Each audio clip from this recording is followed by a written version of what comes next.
Ndabahaye mwirwe mwese nshuti banywanyi bacu mwebwe mubana natwe mu biganiro n'amakuru tubatunganiriza ngaha kuri Iyakure TV. Iyakure TV ni imboneshakure imwe rudende ibashitsa ko amakuru yizewe, amakuru atosoye, amakuru aba yatohojwe n'itsinda ry'abamenyesha amakuru b'inzobere mu karere k'ibiyaga binini, maze tukayabashikiriza mu buryo bwihuse. Turi kwigenekerezo rya 9 ukwezi kwa karindwi umwaka w'ibihumbi 2025. Niba utarakanda kuri subscribe bikore rwose, wibuke gukanda kuri like ndetse usangiza abandi ibiganiro byacu. Muri aya makuru yacu turababwira ko ibintu byongeye kudogera muri Kivu y'Amajyepfo. Abarwanyi ba Twirwaneho baravuga yuko indege z'intambara za Fardc n'igisirikare cy'u Burundi zirimo kurasa mu duce dutuwemo n'abasivile. Ibingibi kandi bibaye nyuma yaho ku munsi w'ejo Twirwaneho yari yasohoye itangazo ivuga yuko ifite amakuru yuko Fardc irimo gutegura ibitero bikomeye muri kariya gace ka Minembwe.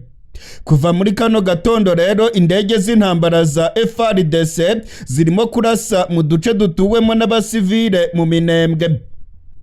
Abarwanyi ba Twirwaneho baravuga yuko izi ndege zirimo kwica abasivile, ndetse bakavuga ko ibirimo gukorwa n'igisirikare cya Fardc n'abarundi ari ibyaha by'intambara kuko barimo kwivugana abasivile. Ibingibi kandi bibaye mu gihe M23 nayo imaze iminsi isohora amatangazo ivuga yuko igisirikare cya Kongo kirimo kwitegura intambara, ndetse yuko cyazanye ibitwaro n'abasirikare benshi cyane mu bice birimo imirwano. Ibingibi kandi birimo kuba mu gihe M23 n'ubutegetsi bwa Kongo baridoha muri Katari, aho barimo kuganira kugira ngo barebe ko bagera ku masezerano y'amahoro. Umunyamabanga uhoraho wa M23 bwana Benjamin Mbonimpa yatangaje ko nta bwumvikane na buke baragirana n'ubutegetsi bwa Kongo, ngo bari mu biganiro ariko barabona neza ko ibi biganiro ntacyo bizageraho kuko ubutegetsi bwa Kongo bukomeje kuzana amananiza. Ikintu cya mbere M23 yasabye nuko imirwano yahagarara, ariko ngo ubutegetsi bwa Kongo bwanze guhagarika imirwano mu gihe bari mu biganiro. Hari izindi ngingo zigera ku 8 M23 yavuze yuko zigomba kubahirizwa, ariko nazo kugeza ubu ntabwo zirubahirizwa. Muri izo ngingo harimo ko ubutegetsi bwa Kongo bugomba kubanza bukavanaho itegeko bwatoye rivuga yuko ubutegetsi butazemera kuganira na M23. Ubutegetsi bwa Kongo kandi bugomba kubanza kuvanaho ibihano by'urupfu bwafatiye bamwe mu bagize M23, ndetse Kisekedi akemera ku mugaragaro ko ari mu biganiro na zino nyeshyamba. Harimo kandi ko ubutegetsi bwa Kongo bugomba gufungura amabanki mu mujyi wa Goma. Ibi byose nta na kimwe kirakorwa. Mu gihe bimeze bityo rero imirwano yo irimo kubica bigacika kuva muri kano gatondo hariya muri teritwari ya Fizi muri Kivu y'Amajyepfo mu gace ka Minembwe. Amakuru arimo kutugeraho aravuga ko indege zahagurukiye mu gihugu cy'u Burundi arizo zagiye kurasa muri kariya gace ka Minembwe. Amakuru yizewe arimo kongeraho avuye mu masoko yanjye mu gisirikare cy'u Burundi aremeza ko mu rukerera rw'irigenekerezo rya 9 aribwo indege ebyiri za Sukhoi Su-25 ndetse na za drone z'intambara z'igisirikare cya Kongo zahagurukiye ku kibuga cy'indege i Bujumbura zikerekeza muri Kivu y'Amajyepfo zinyuze hejuru y'agace ka Uvira. Izi ndege zirimo kurikoroza muri kariya gace. Ubutegetsi bwa Kongo buravuga yuko burimo guhangana n'abarwanyi ba Twirwaneho bamaze kwihuza na M23. Nyamara bano barwanyi bo baravuga yuko Fardc irimo kurasa mu basivile, ndetse ko irimo gukora ibyaha by'intambara. Ku munsi w'ejo abarwanyi ba Twirwaneho bari batanze impuruza basohoye itangazo bavuga yuko bafite amakuru yuko Fardc irimo kubateguraho ibitero, ndetse muri rino tangazo rya Twirwaneho bagiye bavuga uduce turimo kugaragaramo abasirikare ba Kongo, ndetse ko indege za drone ku munsi w'ejo ziriwe zizenguruka ikirere cya Minembwe. Izi ndege za drone ziriwe zizenguruka mu Minembwe, twamenya yuko ari indege za ransenyoma zari zirimo gukusanya amakuru y'ahantu hazagabwa ibitero. Iyi mirwano karundura yongeye kubura mu gace ka Minembwe, mu gihe umuryango mpuzamahanga ndetse na Leta Zunze Ubumwe za Amerika bavuga yuko bashyize imbaraga mu guhuza ubutegetsi bwa Kongo n'abarwanyi ba M23. Ariko abihweza ibya politike barabona yuko intambara ikomeye ariyo igomba kuzakemura ibibazo byose biri muri Kongo. Ibiganiro ntacyo bizageraho rwose. Impande ziganira ntabwo zirimo kumvikana, ariko cyane cyane ubutegetsi bwa Kongo ntabwo bukozwa ibyo kuganira na bano barwanyi ba M23. Ibingibi rero bikerekana ko utwigoro twose two kuganira na M23 tudashoboka. Ibiganiro bya Doha muri Katari biragaragara yuko bizagonga urukuta. Imirwano karundura niyo igiye kuba muri Kongo, kuko ubutegetsi bwa Kisekedi bwamaze kuzana abacancuro benshi. Harimo kuza abasirikare barenga 60,000 mu buseruko bwa Kongo. Igisirikare cya Kongo cyakoze ku ntwaro karundura, ndetse birigaragaza ko intambara irimo gutegurwa mu buseruko bwa Kongo ari intambara karundura, intambara ikomeye cyane itarigeze kubaho mu mateka ya Kongo. Nshuti banywanyi bacu, mwebwe mukurikirana ibiganiro bya Iyakure TV, ndabamenyesha ko ibimenyetso byose bigaragara muri Kongo bigaragaza yuko intambara ikomeye igiye kubura hagati ya M23 na Fardc. Iby'ibiganiro cyangwa se kuvuga ngo amahoro agiye kugaruka mu buseruko bwa Kongo, ndababwiza ukuri mu byibagirwe. Amahoro agiye kuba nko guhiga umuzi w'urutare mu buseruko bwa Kongo. Ibimenyetso birerekana ko impande zombi ziryamiye amajanja, kandi imirwano karundura niyo igiye kuba mu buseruko bwa Kongo. M23 imaze iminsi irimo kwiyubaka mu buryo bwa gisirikare. Yarinjije abasirikare benshi mu gisoda cyayo. Fardc nayo yazanye ibitwaro karundura, ndetse yazanye n'abacancuro. Ibingibi rero bikerekana ko ubutegetsi bwa Kongo nubwo bwavugaga ko buri mu biganiro bigamije kuzana amahoro mu buseruko bwa Kongo, bwakomeje kwitegura intambara karundura. Kandi biragaragara yuko inzira y'amahoro bose batayikozwa, ahubwo ko buri ruhande rushaka kumvana imitsi n'urundi ruhande. Nta kabuza rero bagiye guhangana, bagiye gukocorana, kandi imirwano ikomeye igiye kuba mu buseruko bwa Kongo izasiga uruhande rumwe rutsinzwe ruhenu. Mu gihe rero M23 izatsinda iyi ntambara, nta kabuza igihugu gishyashya gishobora kuvuka mu buseruko bwa Kongo, ndetse bigasiga binatembagaje ubutegetsi bwa Kisekedi. Mu gihe M23 rero nayo yatsindwa uru rugamba, M23 izahinduka amateka, ndetse nta nubwo izongera kubyutsa umutwe, kuko imbaraga zigiye kuyirwanya muri iyi minsi biragaragara ko ari imbaraga zikomeye. Abarundi, Afurika y'Epfo, Tanzania na Fardc baryamiye amajanja, kandi barimo gutegura abasirikare karundura bagomba kuza guhangana na zino nyeshyamba mu buseruko bwa Kongo. Umuriro ugiye kwaka mu burasirazuba bwa Kongo. Ndababwiza ukuri ko M23 yahagurukiwe, ndetse ibihugu bikomeye bikaba byiteguye gufasha Kisekedi maze bakarasa izi nyeshyamba za M23. Ndababwiza ukuri intambara ya nyayo nibwo igiye gutangira. Igisirikare cya Kongo cyakoze ku bacancuro. Igisirikare cya Kongo cyazanye indege karahabutaka. Igisirikare cya Kongo cyamanukanye abakomando kabuhariwe, baravuga yuko bagiye kwisubiza umujyi wa Goma na Bukavu. Amakuru kandi arimo kutugeraho aremeza ko igihugu cya Afurika y'Epfo nacyo kirimo kwitegura kohereza abakomando muri Kongo. Igihugu cya Tanzania nacyo ngo kirimo gutegura abakomando kabuhariwe bagomba gufasha Fardc kwisubiza umujyi wa Goma na Bukavu. Intambara ikomeye cyane niyo igiye kubera mu buseruko bwa Kongo.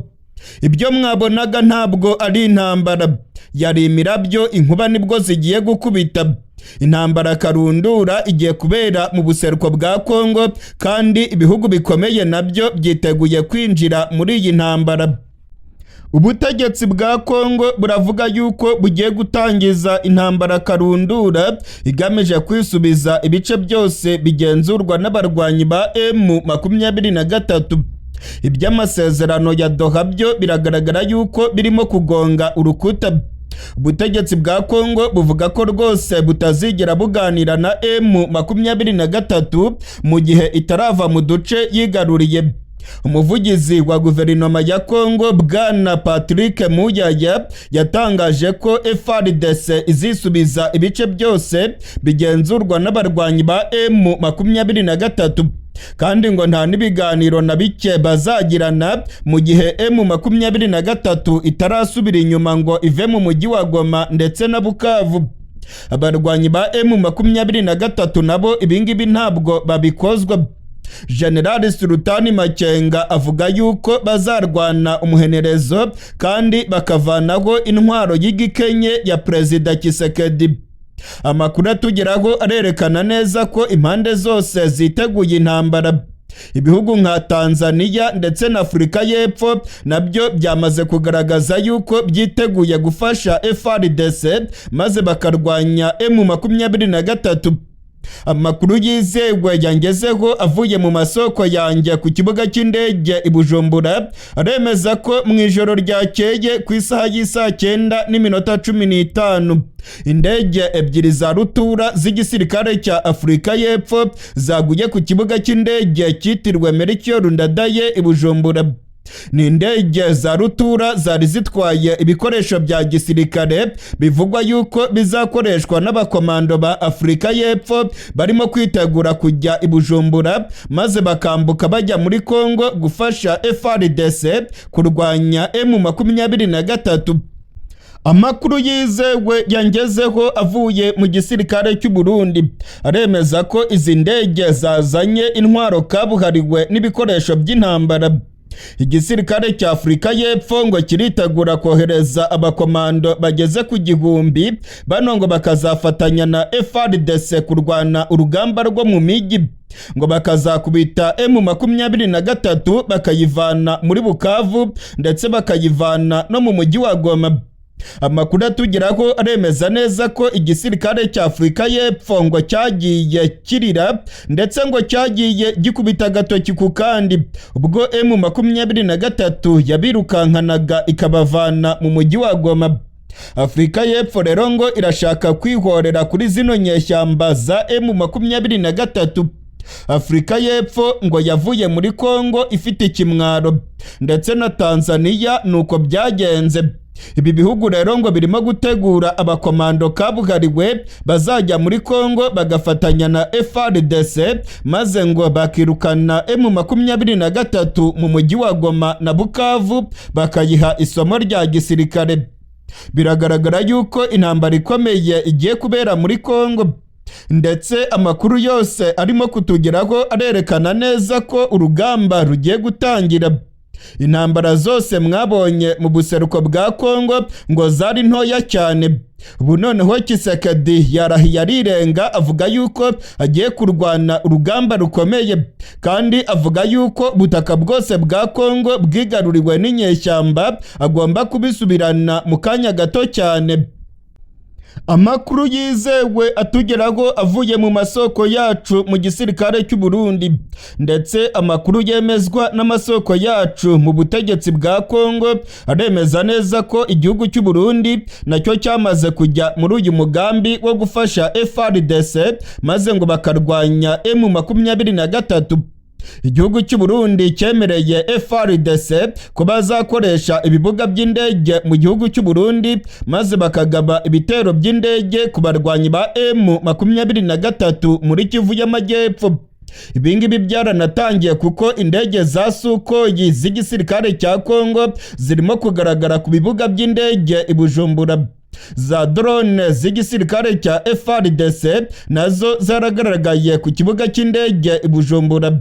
Ubwo indege y'abarwanyi ba M23 yaraswagaho mu gace ka Minembwe, indege zayirashe zahagurutse ku kibuga cy'indege i Bujumbura.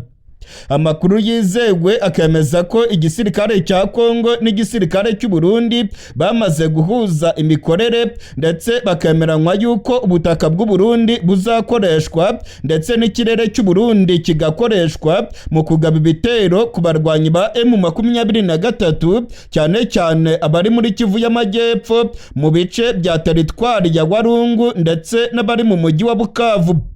Amakuru yizewe akemeza yuko indege z'igisirikare cya Kongo zikomeje kuzana intwaro mu gihugu cy'u Burundi ndetse izindi zikaba zirimo no kuzana inzobere mu bya gisirikare z'abakongomani, bakaba barimo gukorana n'inzobere z'abasirikare b'u Burundi i Bujumbura biga ingene bazatangiza urugamba rugamije kwisubiza umujyi wa Goma na Bukavu.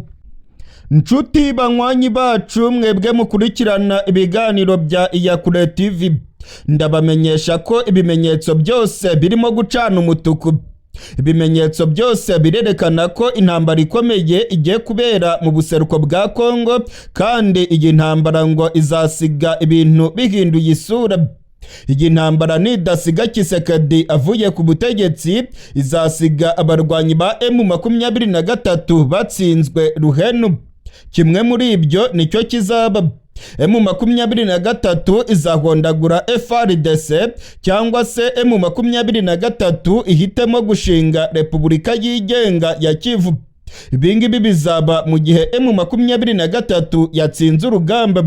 Mu gihe M23 yatsindwa, uru rugamba rukomeye rugiye gutangira, nta kabuza M23 ibyayo bizarangira burundu. Ubutegetsi bwa Kongo buzigarurira uduce twose tw'uburasirazuba bwa Kongo, ndetse Kongo ivuga yuko mu gihe izatsinda M23 bitazarangiriraho, ahubwo ngo izabakurikirana ikabasanga no mu gihugu cy'u Rwanda. Kongo yemeza neza ko nta kabuza nihondagura M23 ngo izahungira mu gihugu cy'u Rwanda maze bakayikurikiranayo, maze ngo bagahangana n'igihugu cy'u Rwanda. Tshisekedi yagiye atangaza inshuro nyinshi ko yiteguye kuvanaho ubutegetsi bw'u Rwanda, ndetse agatangaza ko yiteguye gufasha umuntu uwo ari we wese ufite umugambi wo guhungabanya umutekano w'igihugu cy'u Rwanda. Mu gihe rero M23 ngo yatsindwa uru rugamba mu buseruko bwa Kongo, Tshisekedi ngo yavuga yuko agiye kuyikurikirana mu gihugu cy'u Rwanda maze agatangiza intambara ku gihugu cy'u Rwanda. Ibingibi ni ibisigurwa n'abanyapolitike ndetse bahinyanyura ibibera mu karere k'ibiyaga binini. Ibyifuzo bya Perezida Tshisekedi byo gushoza intambara ku gihugu cy'u Rwanda arabikomeje. Muri iyi minsi arimo gutegura abasirikare n'ibikoresho karundura bivugwa yuko biri mu mugambi wo guhungabanya umutekano w'igihugu cy'u Rwanda.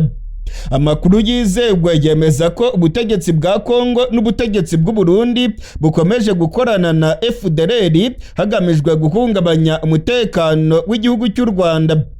Abihweza ibya politike rero bakabona ko icyuka cy'intambara gikomeje gututumba mu karere k'ibiyaga binini.